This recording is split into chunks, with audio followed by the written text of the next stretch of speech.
Voter list revision पर रोक से इनकार, सुप्रीम कोर्ट का रोक लगाने से इनकार, ये बड़ी जानकारी सामने आ रही है। आधार कार्ड, वोटर आईडी कार्ड शामिल हो, सुप्रीम कोर्ट की ओर से ये कहा गया है। अगली सुनवाई 28 जुलाई को होगी, तो ये बड़ी खबर आपको हम बता रहे हैं। सुप्रीम कोर्ट का रोक लगाने से पूरी तरह से इनकार। आधार कार्ड, इसी के साथ साथ आपको बता दें वोटर आईडी कार्ड शामिल हो और अगली सुनवाई अब 28 जुलाई को होगी। तो वोटर लिस्ट रिवीजन जारी रहेगा, सुप्रीम कोर्ट की ओर से यह कहा गया है और इस रिवीजन पर रोक लगाने से इनकार कर दिया गया है।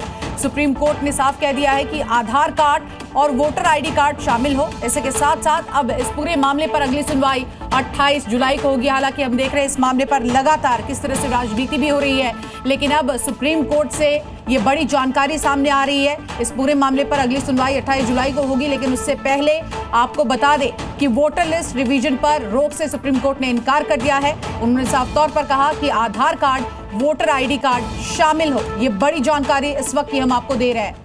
तो देखिए, बड़ी खबर आपको बता दें, बिहार में जिस तरह से आगामी विधानसभा चुनाव है और उसको लेकर लगातार वोटर लिस्ट रिवीजन को लेकर यहाँ पर लोग राजनीति कर रहे थे, सियासतदान बार बार इस पर बयानबाजी कर रहे थे, पर सभी की निगाहें इस पर भी थी कि सुप्रीम कोर्ट में आखिर इस पूरे मामले पर क्या सुनवाई में कहा जाएगा। और जो जानकारी छनकर सामने आ रही है वो यही कि वोटर लिस्ट रिवीजन पर रोक से इनकार किया गया है। सुप्रीम कोर्ट ने साफ तौर पर इनकार कर दिया है और इसी के साथ साथ आधार कार्ड, वोटर आईडी कार्ड शामिल हो, सुप्रीम कोर्ट की ओर से यह भी टिप्पणी की गई है और साथ ही साथ कहा गया है कि अब अगली सुनवाई इस पूरे मामले पर 28 जुलाई को होगी। इन सब के बीच बिहार में चुनाव का माहौल है और पक्ष और विपक्ष लगातार इस पूरे मामले को मुद्दा बनाती हुई नजर आई है। इसी के साथ साथ आप देखिए कि कई बार हमने देखा है प्रदर्शन भी किया गया है, तो इन सब के बीच इंतजार किया जा रहा था। अब ये खबर सामने छन कर आई है, सुप्रीम कोर्ट का रोक लगाने से पूरी तरह से इनकार किया गया है। वोटर लिस्ट रिवीजन लगातार जारी रहेगा और इसके साथ साथ आधार कार्ड और वोटर आईडी कार्ड इसमें शामिल हो। सुप्रीम कोर्ट की ओर से यह भी कहा गया है 28 जुलाई अगली तारीख तय की गई है इस पूरे मामले में आगे की जो सुनवाई है उसके लिए।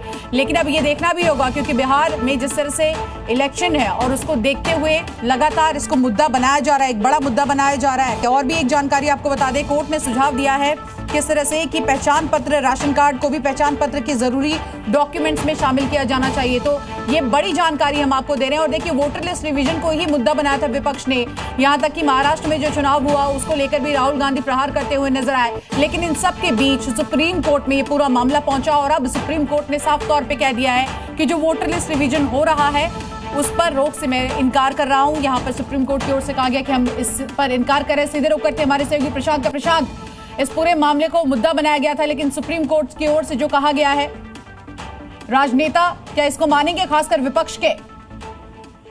देखिए, विपक्ष के सामने सबसे बड़ा सवाल यही था कि वो सुप्रीम कोर्ट इसलिए गए, सारे विपक्ष गए थे ताकि इस पर रोक लगाया जा सके। लेकिन सुप्रीम कोर्ट का जो निर्णय हुआ है, जिस तरह से उसने 28 जुलाई की तारीख तय कर दी है बाकी मामलों की सुनवाई के, और अभी रोक लगाने से मना कर दिया है, ये सीधे तौर पर विपक्ष के तमाम नेताओं के लिए बड़ा झटका है।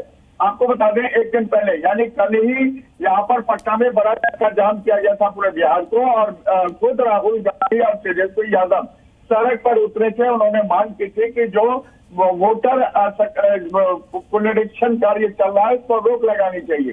लेकिन आज सुप्रीम कोर्ट ने जो फैसला किया है उसके बाद यह तय हो गया है कि बिहार में वोटर जो वेरिफिकेशन का काम है वो चलता रहेगा और इसमें कोई रुकावट नहीं होगी। और इस शिवांगी, एक बात आपको बता दें, ये 1 तारीख से 1 जुलाई से 26 जुलाई तक का ये काम है, यानी 26 तक जब वोटर वेरिफिकेशन हो जाएगा उसके बाद अब सुप्रीम कोर्ट इस मामले पर निर्णय करेगा। तो एक तरह से आप कह सकते हैं विपक्ष को बड़ा झटका लगा है, सुप्रीम कोर्ट ने बड़ा झटका दिया है। यार शिवांगी। बिल्कुल प्रशांत, तमाम जानकारी के लिए आपका बहुत बहुत शुक्रिया। Zee News.